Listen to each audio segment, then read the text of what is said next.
Orang yang bijak itu mendengarkan didikan, supaya mereka terluput dari masalah.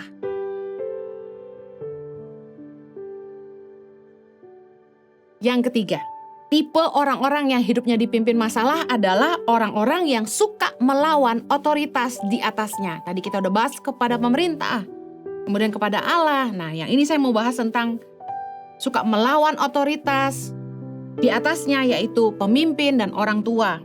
Orang yang hidupnya dipimpin oleh masalah itu biasanya tipe pembangkang, sulit diatur, tidak mau mengikuti perintah, not following order and rules. Nggak mau ikut aturan. Kita akan bahas tentang tidak taat pada pemimpin. Ibrani 13 ayat 17. Taatilah pemimpin-pemimpinmu dan tunduklah kepada mereka, sebab mereka berjaga-jaga atas jiwamu sebagai orang-orang yang harus bertanggung jawab atasnya. Dengan jalan itu mereka akan melakukannya dengan gembira, bukan dengan keluh kesah, sebab hal itu tidak akan membawa keuntungan bagimu. Pimpin orang yang nggak taat, not following order itu capeknya luar biasa, melelahkan, kadang-kadang sampai habis kata-kata, bikin kita hilang damai sejahtera karena marah. Perusahaan udah bikin SOP, Standard Operational Procedure, tapi masih aja dilanggar. Aturan baku sudah dibuat, sudah diberitahu berulang-ulang, sudah dinasehati. Tapi begitu atasan lengah, bawahan mulai bikin masalah. Biasanya gini, orang-orang yang nggak mau taat sama pemimpin itu sukanya mendiskon kerja keras. Ya, begitu pemimpin nggak ada, mulai males-malesan dia, mulai main HP. Bentar-bentar ngopi, ngobrol sama teman-teman kerja, padahal kerjaannya nggak selesai. Kerjanya nggak maksimal.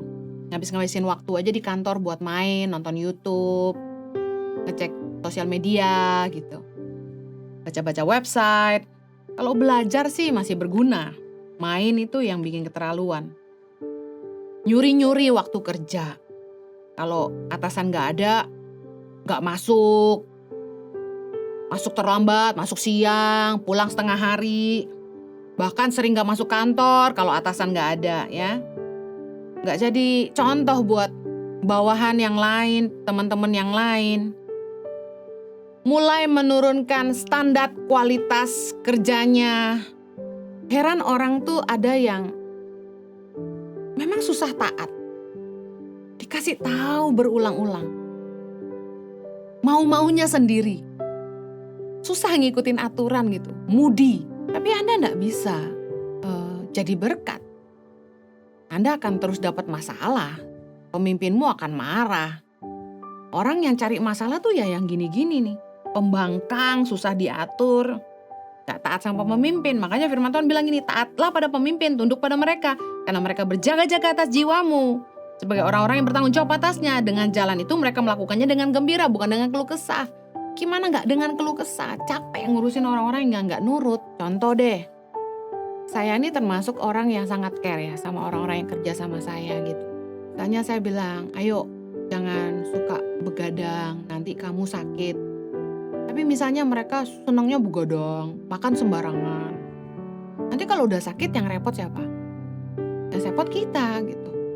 Gak mungkin lah kita nutup mata gitu. Pasti kan kita ngurusin, kita kasih obat.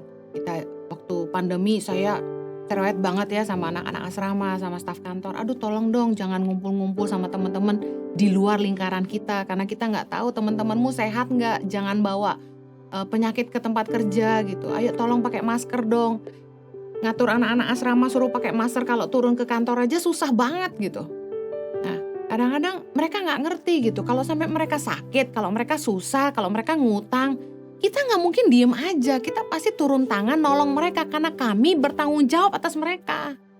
Kalau sampai mereka kenapa-napa, masa kami diem aja? Kan gak mungkin. Bahkan kalau atap mereka bocor aja, kami kan pasti turun tangan gitu. Mereka sakit pasti kami rawat. Mereka susah kami pasti tolong. Tapi ketika bikin salah gak mikirin atasan gitu. Bikin masalah tuh gak ingat sama orang yang berjaga-jaga di atas mereka gitu. Akhirnya selalu bikin susah. Impact Community Indonesia mengadakan 2 kali ibadah onsite setiap hari Minggu pukul 9 dan 11 waktu Indonesia Barat di MOI Mall of Indonesia Kelapa Gading, lantai P3. Kedua ibadah disertai ibadah anak dan